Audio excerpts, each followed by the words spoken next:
Hello, hi, namaste, welcome to Cafe Chai Lovers. Here is our tip number 3.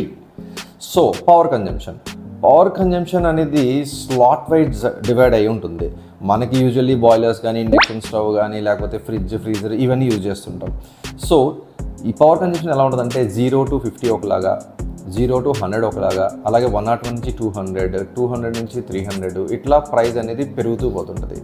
మనం at least minimum ఒక 400-500 units ఒకవేళ మనం వాడుతున్నట్టు అయితే కనుక మనం ఏదో ఒక టైంలో లైట్స్ని ఆఫ్ చేసుకుని లేకపోతే ఇండక్షన్ని వేస్ట్గా అనవసరంగా ఉన్నదాన్ని ఆఫ్ చేసుకుని కనుక మనం పెట్టుకుంటే ఈ 500 ఎబో వెళ్ళిపోయేదాన్ని లేకపోతే 300 ఎబో వెళ్ళిపోయేదాన్ని, అంటే ఈ రౌండ్ ఫిగర్ని క్రాస్ చేయకుండా బిఫోర్కి కనుక మనం తీసుకొస్తే స్లాట్ ప్రైస్ అనేది తగ్గుతుంది, అలాగే మీ కరెంట్ బిల్ అనేది తగ్గుతుంది అండ్ అట్లీస్ట్ 1000 to 2000 సేవ్ చేసుకున్నాం. ఈ వీడియో చేయడానికి మెయిన్ రీజన్ నేను చేసిన మిస్టేక్స్ ఎవరూ చేయకూడదు, అలాగే నాకు జరిగిన ప్రాఫిట్ అందరికీ జరగాలి. సో ఈ టిప్ మీకు ఉపయోగపడుతుందని అనుకుంటున్నాను. ఒకవేళ మీకు నచ్చితే కనుక మీ ఫ్రెండ్స్ అండ్ ఫ్యామిలీలో ఉన్న ఫుడ్ బిజినెస్ ఓనర్స్కి షేర్ చేయండి అండ్ వీడియో నచ్చితే లైక్ చేయండి, సబ్స్క్రైబ్ చేయండి.